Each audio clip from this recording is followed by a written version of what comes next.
안녕하세요. 원주 에너지 기술센터를 통해 신재생 에너지, 그 중에서도 해양 에너지와 화력 발전에 대한 소개 세미나를 하게 된 한라대학교 토목공학과의 연구교수로 소속되어 있는 김신웅이라고 합니다. 저희 연구팀은 해양공학에 대한 연구를 수행하고 있고, 최근 4년 동안은 해양 구조물에 결합한 화력 발전체에 대한 연구를 수행하고 있습니다. 금의 세미나에서는 신재생 에너지가 무엇인지, 그 중에서도 해양 에너지, 특히 파력 에너지가 무엇이고, 이를 이해하기 위한 필요 개념을 소개하고자 합니다. 지금 오른쪽 화면에 보시는 게 저희 발전체의 초기 아이디어 구상도입니다. 흔히들 해안 침식으로 이용되는 잠재 구조물을 테트라포드라는 콘크리트 블록을 이용해 많이 건설하고 있는데, 좀 더 저렴한 비용에 성능을 높이고자 이중원리형 잠재라는 콘크리트 구조물 형식의 잠재 수중 구조물을 디자인하였고, 그 외측에 건설한 계구부에 이러한 발전체를 거치할 경우 좀 더 효율적인 발전이 가능하지 않을까라는 아이디어에서 연구를 수행하고 있습니다. 어, 오늘 발표 자료는 해양 에너지란 무엇인가, 그리고 파도 이해하기, 화력 발전의 종류 및 발전 방식 세 가지의 파트로 구성해 보았습니다. 파도를 이해하는 과정에서는 파 정보, 파고 주기 등이 어떻게 정의되고, 규칙파를 이용해서 규칙파가 갖는 파랑의 에너지 또는 파동력이 어느 정도 되는지 등에 대한 예제를 한번 풀어보고자 합니다. 또한 이러한 파랑 에너지들을 이용해서 화력 발전은 어떻게 하고 있는지, 어떤 방식들의 아이디어로 제시되어 있는지들에 대해서 잠시 소개해 드리는 시간을 갖도록 하겠습니다.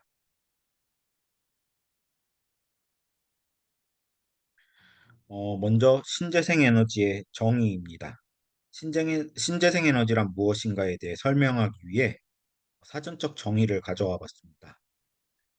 신재생 에너지는 신에너지와 재생에너지로 구분할 수 있으며, 신에너지의 경우에는 연료 전지, 수소 등과 같이 기존의 화학 연료를 변환시키거나 수소, 산소 등의 화학 반응을 통해 발생하는 전기, 열 에너지들을 이용하는 에너지를 뜻합니다. 여기서 주목할 점은 기존의 화학 연료의 변형이라는 점입니다. 효율을 높이거나 환경오염 발생을 극적으로 줄이기 위한 기술이지만, 여전히 화석 연료를 사용한다는 것을 포함하고 있어서 이를 한계점으로 지적할 수 있습니다. 연료전지 등의 기술은 환경적 영향이 없는 신에너지에 속하지만, 아직 상용화되기에는 기술적 비용적 한계를 갖고 있습니다. 이에 반해서 재생에너지는 자연 상태에 존재하는 자원을 변환시켜 만들어내는 에너지를 뜻합니다. 그 예로서 태양광, 태양열, 풍력, 지열, 해양에너지 등이 있습니다. 이러한 신에너지와 재생에너지는 화학연료를 대체하기 위한 미래의 대체 에너지원으로 인식되고 있지만, 이에 대한 정의가 국가나 단체에 따라 조금씩 상이합니다. 신에너지가 친환경적인 건가, 그리고 폐기물 에너지가 환경을 파괴하지 않는가에 대한 평가를 위한 기준들이 명확하지 않습니다. 이러한 이유로 리니어블 에너지의 범주를 설정할 때에는 지구 온난화에 영향을 미치지 않는지, 환경을 파괴하지 않고 에너지를 생산해낼 수 있는지에 대한 기준들이 적용되고 마련되고 있습니다. 또한 에너지 발전 비용을 평가하는 균등화 발전 비용을 산정함에 있어서, 원자력 발전의 경우에는 원자력의 폐기성 물질을 어떻게 처리해야 할까에 대한 비용, 아니면 태양광 발전의 경우에는 태양광 패널들을 수명이 지나고 태양광 패널들을 어떻게 재활용할 것인지, 그 폐기물 처리 비용에 대한 것들을 제시하고 있는 연구들도 제한하고 있는 포함해야 된다고, 그런 폐기물들에 대한 비용을 포함해야 된다고 주장하는 연구들도 늘어나고 있는 추세입니다. 또한 한 가지 예로서 댐을 건설하기 위해 환경 파괴가 필수 불가결한 대수력 발전의 경우에는 현재 리뉴어블 에너지로서 인정되지 않습니다. 다만 건설의 영향을 최소화시켜서 환경적 파괴를 최소화한 초수력 발전의 경우에는 리뉴어블 에너지의 범주에 포함되기도 합니다. 재생에너지의 필요성입니다. 화석연료 활용으로 인해서 지구가 온난화되고 해수면이 상승되고 있는 문제는 오래전부터 제시되어 왔습니다. 환경적 문제에 대한 과학적 증거들이 꾸준히 제시되고 되어 왔지만 일부에서는 이것들이 인간의 경제적 활동에 의한 것인가에 대한 의문점들을 꾸준히 제시하고 하는 어, 주장하는 분들도 계십니다. 이는 팬데믹 이후에 경제 활동이 위축되면서 탄소 배출로 인한 지구 온난화 문제가 인간의 활동에 지배적인 영향을 받는다는 연구 결과들이 제시됨으로써 이제 반박할 수 없는 현실로 자리 잡은 실정입니다. 기후변화 협약이나 교토 의정서, 파리 협약 등을 통해 탄소 배출을 저감을 꾀하고 있고, 대한민국도 2016년에 비준 동의하면서 에너지의 정책 방향을 경제급전에서 환경급전으로 선회시켰습니다. 다만 아직까지는 기술적, 비용적 한계로 인해서 재생에너지 생산이 태양광이나 풍력 발전에 집중되고 있으며, 어, 이러한 한 분야에 집중되는 것들로 인한 문제점들이 나타나고 있는 실정입니다. 그 예로서 2020년 캘리포니아의 폭염순환정전 사례를 예로 들 수 있습니다. 캘리포니아는 재생에너지 생산 비율을 극적으로 높인 대표적 지역 중 하나입니다. 어, 재생에너지 비율을 높이기 위해서 PV 발전 설비를 급격히 늘렸고 탄소 배출의 영향이 상대적으로 적은 LNG 발전을 병합함으로써 에너지 계획을 수립했습니다.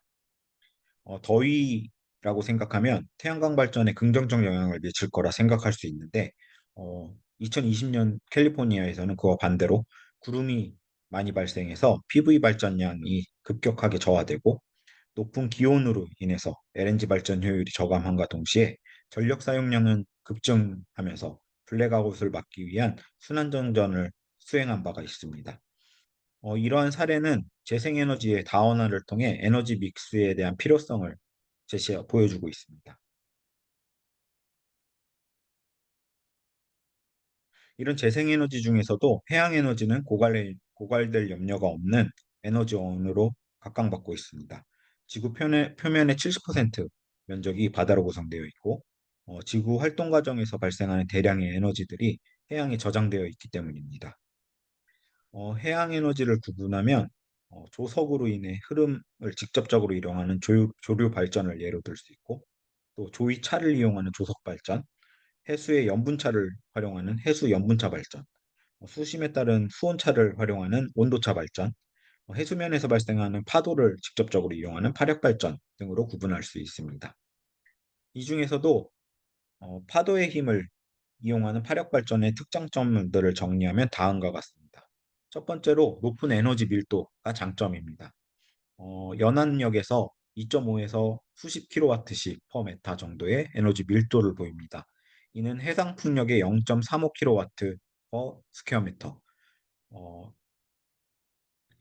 태양광 PV의 0.245 킬로와트 퍼 스퀘어미터 대비 10배, 적게는 10배에서 수십 배 이상의 에너지 밀도를 보여줌을 확인할 수 있습니다. 또한 두 번째로는 높은 가동률입니다. 평상파로 발전을 할 수 있다면 80% 이상의 가동률을 확보할 수 있고 발전 용량 증대를 통해 다른 재생에너지들과 달리 기저부하 역할을 수행할 수 있습니다. 또한 지속적 공급 예비력 확보를 통해 태양광 발전의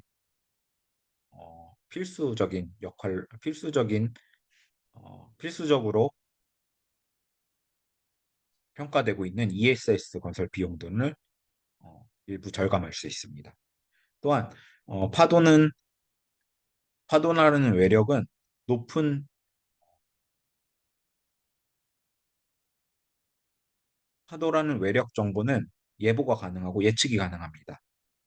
노아라는 곳에서 72시간 또는 180시간의 외력을 예측하고 있고 이를 활용하면 단기 에너지 계획에 활용 가능합니다. 국내의 경우에도 윙크스라는 하인드 캐스팅 자료를 활용한다면 어, 근미래의 외력 정보들을 가져올 수 있고 이를 통해서 발전이 얼마나 될 것인지 그럼 그 파력 발전량들을 기반으로 에너지 운영을 어떻게 하면 될지 등을 등에 활용할 수 있습니다. 또한 기상 조건이 파력 발전의 충분 조건에 해당됩니다. 그 말은 기상 조건이 날씨가 흐린 경우에 태양광 발전은 발전을 하지 못하지만 파력 발전은 발전이 가능하고 바람이 많이 불 경우에는 그 내역에서의 어, 단주기파들이 발생해서 발전에 유리할 수도 있고요. 바람이 불지 않을 경우에는 기존의 장파들이나 아니면 다른 해역에서 발달된 풍파들이 계속 이송되어 오므로 지속적인 발전이 가능합니다. 이때는 해상 풍력의 대체적인 역할을 수행할 수도 있습니다. 태양광 및 해상 풍력의 한계점을 보완하는 보조적 역할로 활용된다면 긍정적인 평가를 받을 수 있지 않을까 생각됩니다. 다만 그럼에도 이러한 장점들에도 불구하고 실제 상용화에는 다양한 문제점들이 발생하고 있습니다. 그럼 화력 발전은 파도의 어떤 정보, 어떤 특성들을 이용해 발전을 하고 있을까? 또한 이러한 에너지를 만들기 위한 파도는 어떻게 표현할 수 있을까에 대한 파도 이해하기에 대한 시간을 가져보도록 하겠습니다. 먼저 해양공학에서 파랑이란 바닷물이라는 매개체를 통한 에너지의 전파로 설명합니다. 파도의 종류들은 바람에 의해 생성되는 윈드 웨이브 아니면 달이나 다른 인력들에 의해 생성되는 조석, 지진에 의해 생성되는 쓰나미 등 모두 주기가 다른 파랑이라고 할 수 있습니다. 먼저 파도는 파고, 주기, 파장, 주파수, 파수 등의 정보로 그 크기를 표시합니다. 파도는 수학적인 분석을 위해 그림과 같이 규칙파를 사인형으로 가정하기도 하는데 이 중 파고는 수면이 가장 높은 위치일 때의 파봉, 크레스트에서 가장 낮은 위치일 때의 파고, 트러프까지의 높이를 칭합니다.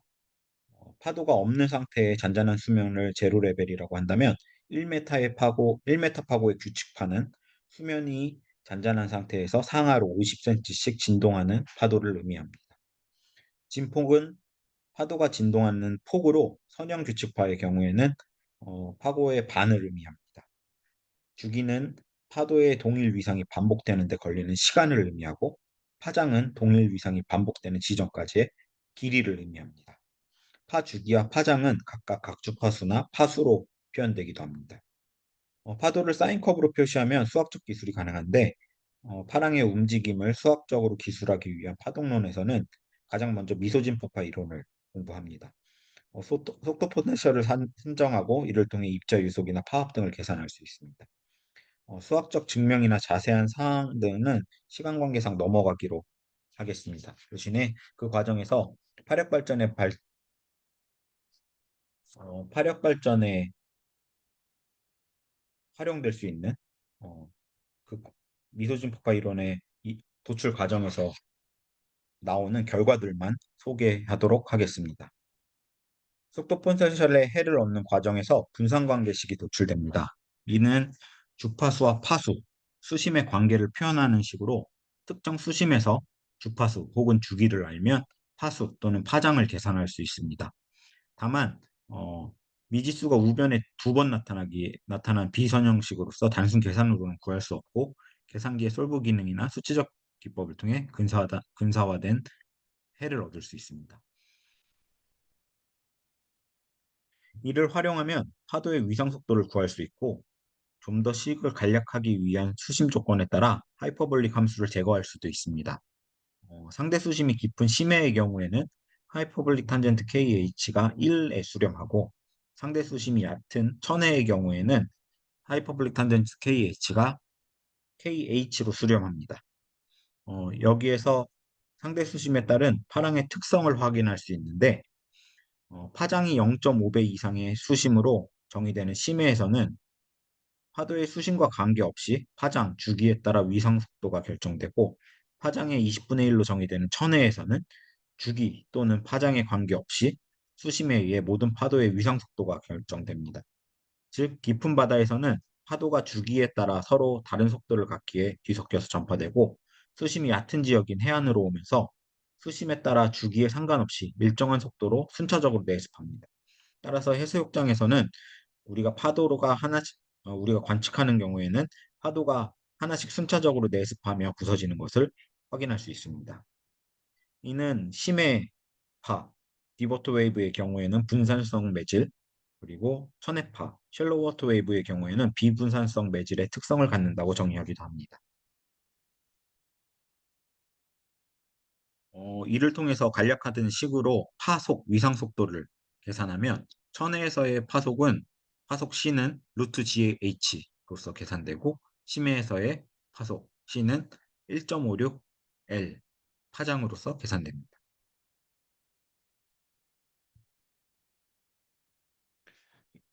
미소신복파 이론을 이용하면 파도가 갖는 에너지 또는 동력을 계산할 수도 있습니다. 먼저 에너지는 일을 할 수 있는 능력으로 일과 같은 단위를 갖습니다. 단위는 줄로 표현하고 힘 곱하기 거리와 같습니다. 파도의 에너지는 파도의 위상에 따라 상이하게 나타나지만 단위 폭당, 단위 길이당 에너지로 단위 표면적당 에너지를 의미합니다. 수식으로는 8분의 1 로지 H 스퀘어, 매질의 밀도의 중력과 속도를 곱하고 여기에 파고의 제곱으로 표현합니다. 또한 파도의 일률은 동력으로서 단위 시간당 에너지 또는 시간당 전달되는 에너지를 의미합니다.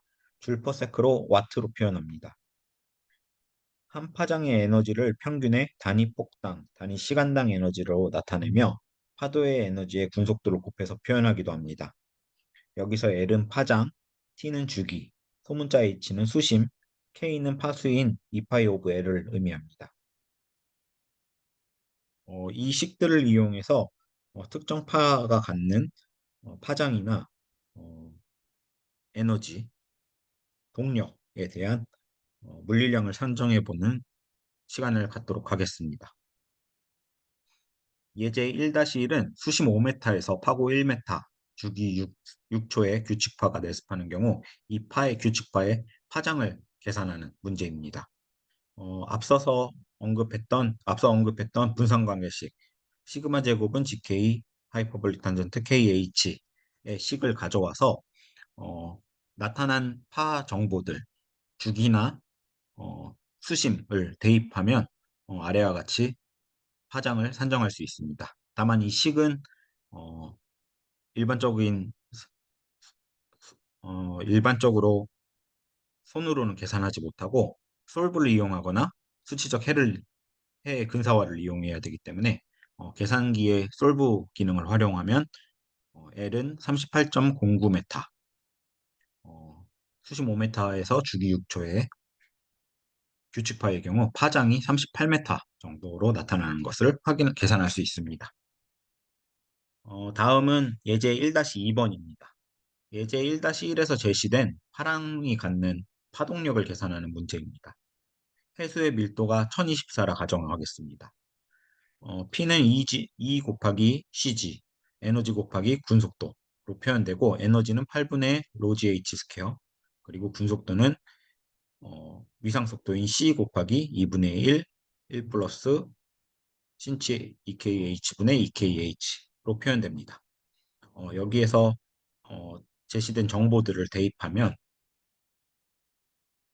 파도는 6609 와트 per 유닛 와이드 퍼 메타의 값을 파동력을 갖는 것을 계산할 수 있습니다. 예제 1-3번입니다. 예제 1-1에서 제시된 파랑 조건이 지속되는 환경에서 발전 효율이 25%이고 폭이 4m인 파력 발전체를 넣는다면 이 발전체가 생산하는 시간당 발전량은 얼마가 될 것인지에 대해 계산하는 예제입니다. 먼저 파동력이 6609와트 per 메타라고 하였고, 여기에서 발전 효율이 25%이므로 0.25를 곱하고, 단위 폭당 결과이므로 4m에서는 곱하기 4를 해서 나타냅니다. 그리고 이 파동력이 1시간 동안 지속된다라고 하는 경우 킬로와트가 아닌 킬로와트 시로서 총량을 이야기해 줍니다. 그래서 그 결과는 6.61 킬로와트 시 per hour가 나타납니다. 여기서 킬로와트 시라는 개념은 킬로와트의 킬로와트의 동력을 1시간 동안 사용했을 때 사용되는 총 에너지의 양을 의미합니다. 예제 1-4번입니다. 예제 1-3에서 파고가 2m로 증가하여 하락 조건이 지속되는 환경에서 동일한 발전체, 발전효율이 25%이고 폭이 4m인 발전체를 설치하는 경우 발전체가 생산하는 시간당 발전량을 계산하는 문제입니다. 앞서 제시한 식에서 보면 파 에너지 또는 파동력은 파고의 제곱으로 표현이 됩니다. 다른 변수들은 컨스턴트 밸류이기 때문에 파라미터이기 때문에 고정하고 사용한다면 파고가 2배 증가하는 조건에서 파 에너지 또는 파동력은 4배 증가하게 됩니다. 그럼 여기에서의 파동력은 발전 가능한 시간당 생산 가능한 시간당 발전량은 26.4361 kWh per hour가 됩니다. 다시 한번 정리하자면 파고가 2배 증가하게 되면 에너지, 파동력은 4배 증가, 파고 증가율의 제곱으로 증가하게 됩니다.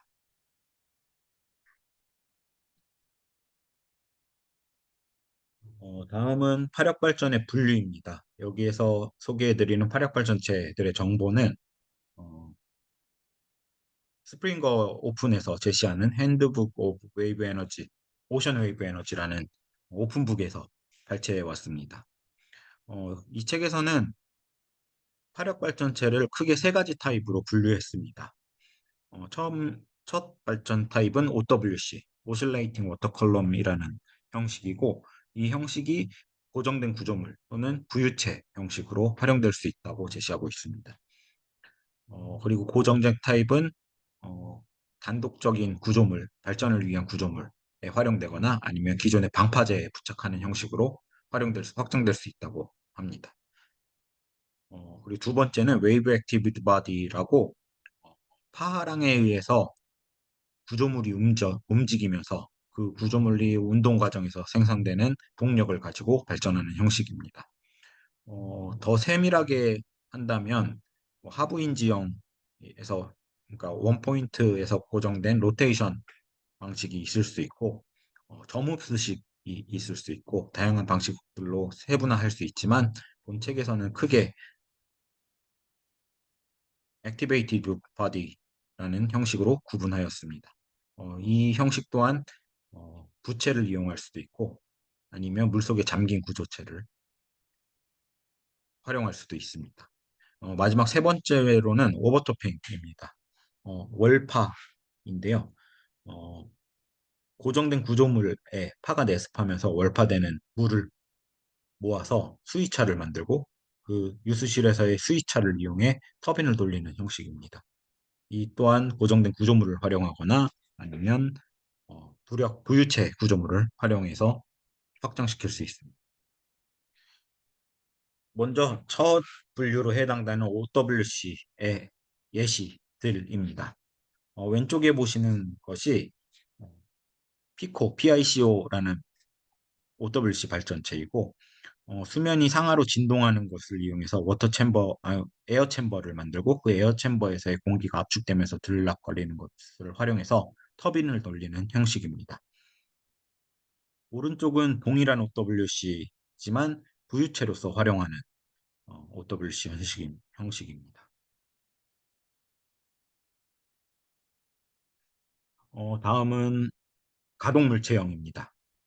가동물체형의 특별한 특징적인 가장 유명한 두 타입은 펠라미스와 오이스터를 예로 들 수 있을 것 같습니다.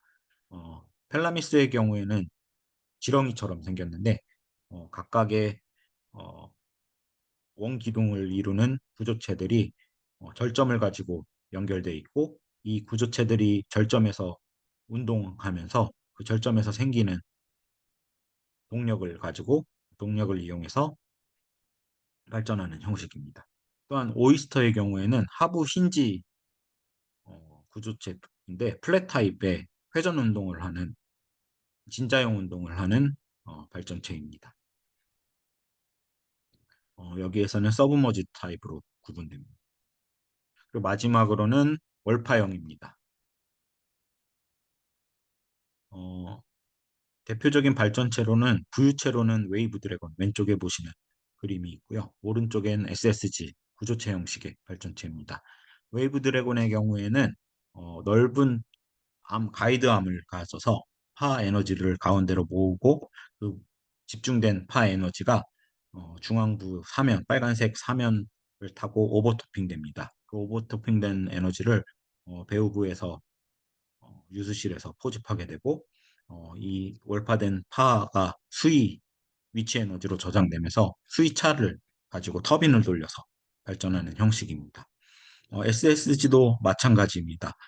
사면으로 된 구조체를 건설하고 해안 또는 호안에서 월파된 파랑이 유수실에 저장되고 그 유수실에 저장된 유체 위치 에너지를 수위차를 활용해서 터빈을 돌려서 에너지 전력으로 변환하는 방식을 활용합니다.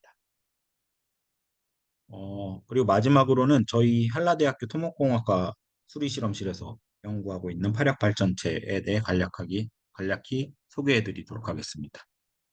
저희는 어, 화력 발전체가 갖고 있는 비용적 한계점들을 극복하고 단독 구조물로서 어, 들어갈 경우, 실패할 경우에 대한 위험성, 리스크들을 좀 줄이기 위해서 기존의